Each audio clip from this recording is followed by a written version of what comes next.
Magandang gabi po at ang ating pag-usapan po ay si Atong Ang. Siya na nga ba?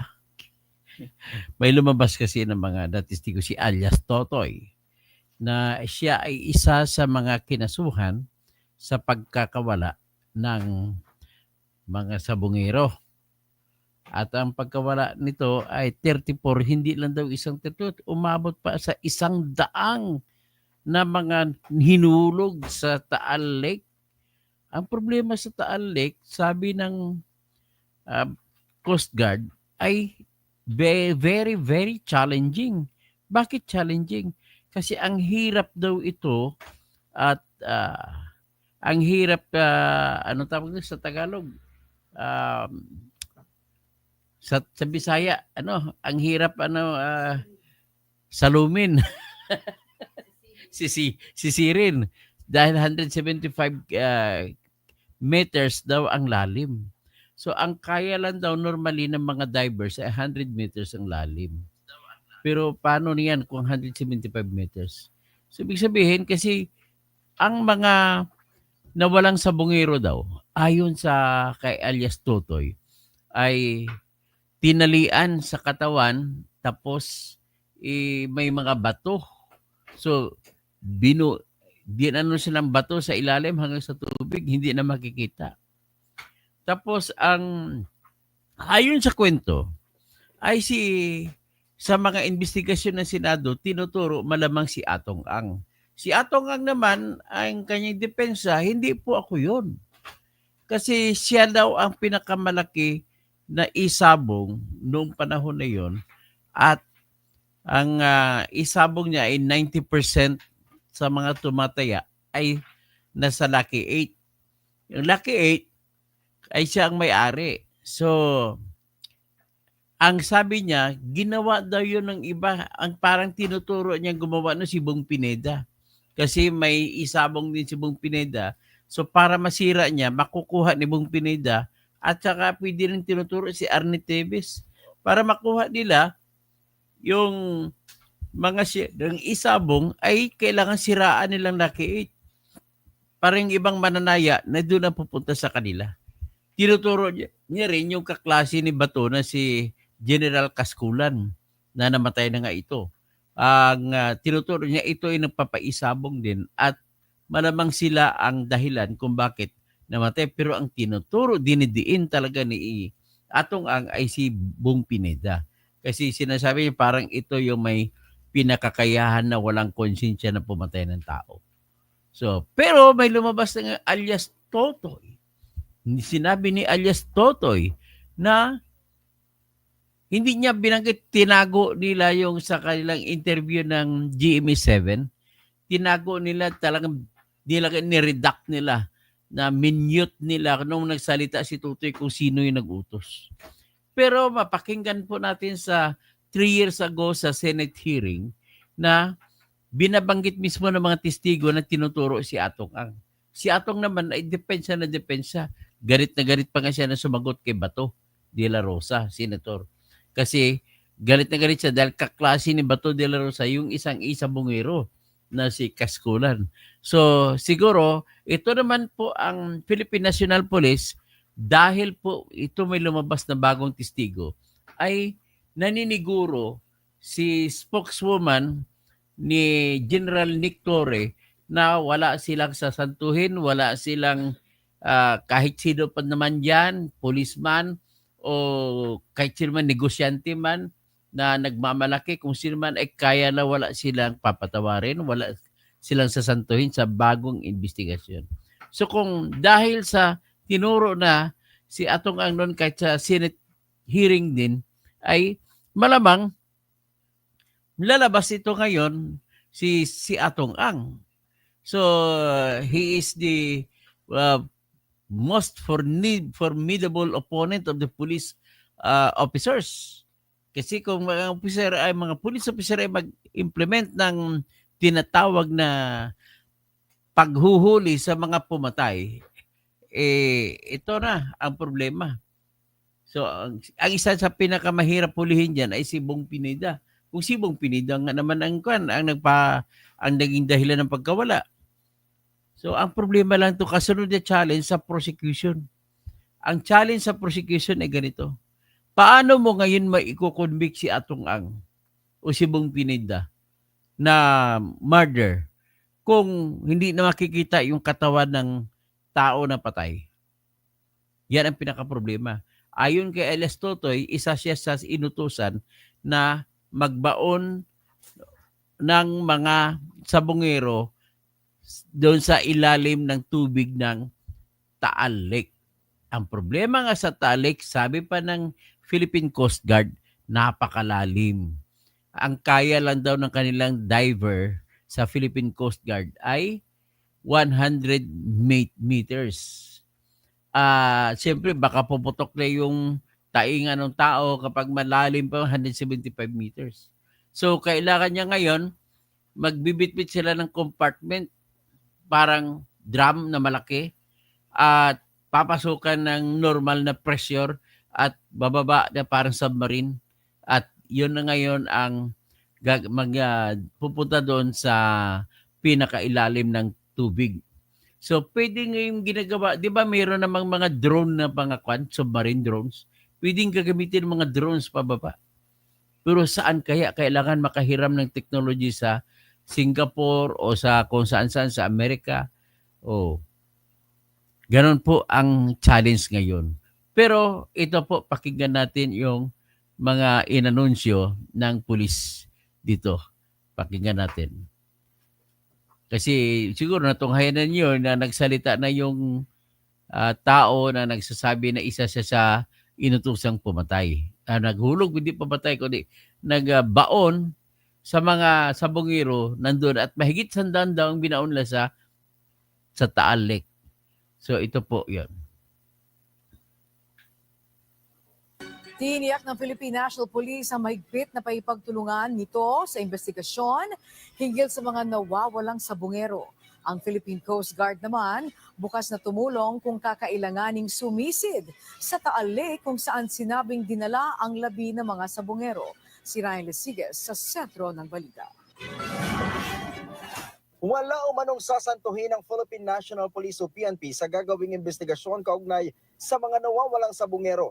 Ito ay matapos lumutang na posibleng mga pulis din ang nasa likod sa pagkawala at pagkamatay ng 34 na sabongero. Regardless po kung sino po ang involved dito, civilian, mataas na tao at even yung mga kabako po natin, wala po tayong sasantuhin po dito.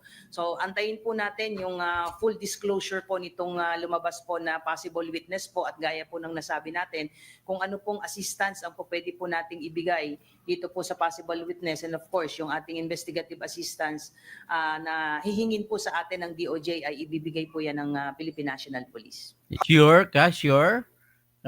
Hindi ba kayo natakot kung sino man ang sa likod nun? General Nectore, dito kayo masusubukan ka na naman. Ito, pakinggan natin si Rimulya, kung ano masasabi niya rito. Kasi duda rin ako sa galawan Rimulya dito eh. Kumakampi sa alam mo na, ba't hindi kinasubuhan si Atong Ang? Tanong ko. Sige, bali, sasunod ko na sagutin na vlog. Handa rin makipagtulungan ang PNP sa Department of Justice kaugnay sa bagong development sa kaso. Ayon kay PNP spokesperson, Police Brigadier General Jean Fajardo, noon pa nila naisampang kaso laban sa mga natukoy na suspect. Ipinaubaya na aniya nila sa DOJ ang kaso, subalit handa silang magbigay ng police assistance kung hihilingin ito.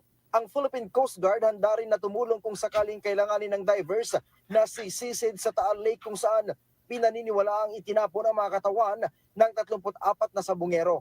As of the moment, meron tayong 60 technical divers. So depende kung ilan ang i-request sa atin ng Department of Justice. But they are all on standby status. So we will... Napapansin ko, parang spokesman na ngayon, pati Coast Guard, pati karamihan mga babae ang spokesman. Just be depending on the instruction. Pero aminado ang PCG na hindi magiging madali ang paghahanap sa mga ito.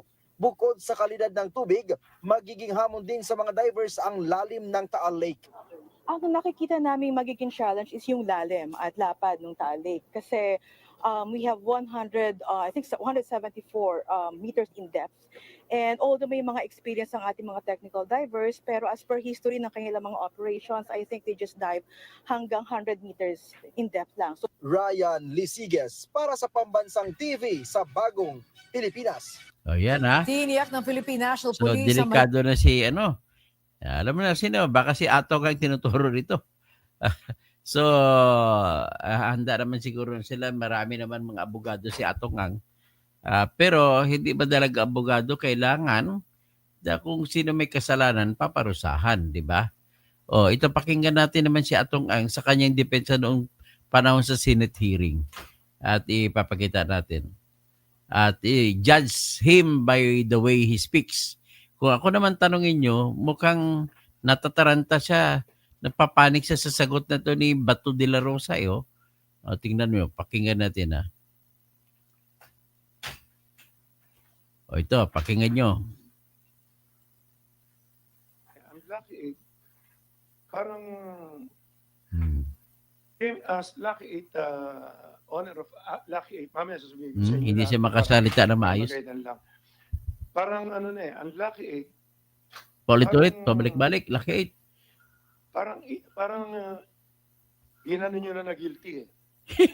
Laki 8 kasi kanyang kumpanya. Tingnan mo na, natataranta pag sumagot, oh. Anak Reed. Yan. Hindi naman trial by publicity, papatunayan ko sa inyo na may conspiracy rito. Oy? Okay? Wala kaming kinalaman dyan. Patutunayan ko sa inyo ang conspiracy. Tignan nyo muna, sino ang totoong may-ari ng Lucky 8? Ako. Hindi kasi pwede maging may-ari rito ang abogado. Kailangan dito. Ang kailangan dito, at least may gaming na alam ka. Na maski sa anong sugal o power ka man lang sa gobyerno. Hindi ganoon. Huwag na tayo magtago sa sa kalokohan. Maging totoo tayo. Gusto ko malaman, hindi ako mahilig sa pera. Di mahilig sa pera. Nagpaisabong ka pa tapos di ka mahilig sa pera. At hindi, huwag nyo nang kawawa naman ng factor, kawawa DOJ. Ako makapagpaliwanag kasi gaming, ako mapapaliwanag sa inyo. Sinisisi sila kung talagang guilty kami o kung talagang ititigil ko to, hindi kailangan itigil ang isabong kung talagang kailangan. Kung guilty ako, sasabihin ko sa inyo, kung guilty yung kumpanya namin. Pero may papatunayan ko nga sa inyo na may conspiracy rito. Sino may-ari ng Lucky 8? Ako. Pag-aralan nyo may ito. Sino may-ari ng isang kumpanya dyan? The biggest, the longest gaming or gambling lord in the Philippines. Alam niyo na kung sino yan. 30 years na may higit yan. In fact, sinasabi pa niya na hawak niya ang mga presidente lagi. Sabihin mo kung sino. Huwag kang, Pineda, alam ko, bahala na kayo dyan kung sino man yan. sige. At pang-liable pa ako. Sige. Okay. Ang isang may-ari, congressman naman, kaibigan ko. Ang isang may-ari, ex-congressman. Ang isang may-ari, mga mayors naman, lahat to, nagsasabong lahat to. At Yeah, lahat to, for the record, kung may sinasabi ka, mamaya sabihin naman nila ng congressman na nagamit mo itong committee para siraan sila. Gamitin Your mo, Honor, pakisabi na yung pangalan. magkakaibigan kami, magkakilala kami lahat. So, may pangalan ka. Sabihin mo yung pangalan. Well, Para, Alam natin ang legality. Hindi niya kayang pangalanan si Tevez. Na mahirap patunayan kung sino na. Basta sasabihin ko lang po yung, kasi sa inyo na rin ang galing na meron tayong batas sa sinusunod. Kapareho niyan. Nag-iimbestiga pa tayo, guilty na kagad ang Lucky 8. Huh? Bakit hindi natin tignan ng conspiracy? Trial by publicity. Binabayaran nila. sino nagsabi sa'yo na guilty ang laki? Hindi. Sinasabi Galing ni Bato magtanong Sino sabi siya guilty Lucky niyo po kasi na suspindihan ng Lucky 8. Bakit Lucky 8 lang? Bakit? Mali po kayo. We are not singling out Lucky 8. Kanina, Lucky 8 lang. Please listen to me. We are not singling out Lucky 8. Yes, Your Honor. We are recommending for the cancellation of the permit to license to operate of the 7 licenses as provided by PAGCOR. Kaya hindi po single out yung Lucky 8. Anyway, wala po tayong problema. Kung talagang, kami mo mismo titigil. Kapareho na sabi ko, hindi ko after dito, ang gusto ko lang makatulong sa tao, mahal ko ang Pilipinas, Mahal ko ang gobyerno natin. Ang kinikita po namin, tinutulong namin dito more or less sa operation namin, nasa 1 billion na. Ang kinikita namin, pinamigay ko na lahat yan. Sa dialysis program lang namin, 225 million na, 50 na po pinapadialysis, 50,000 ang pinapadialysis namin. Really, mamaya ko na po babasahin to, tapusin ko lang po yung Mr. Chairman, Mr. Chairman, sorry to interrupt. Senator, Mr. Atongang, Minority Leader, meron pa po isang importante for remark. a while. May interjection lang si Minority Leader. Just one question, Mr. Chair, if you will Yes. permit.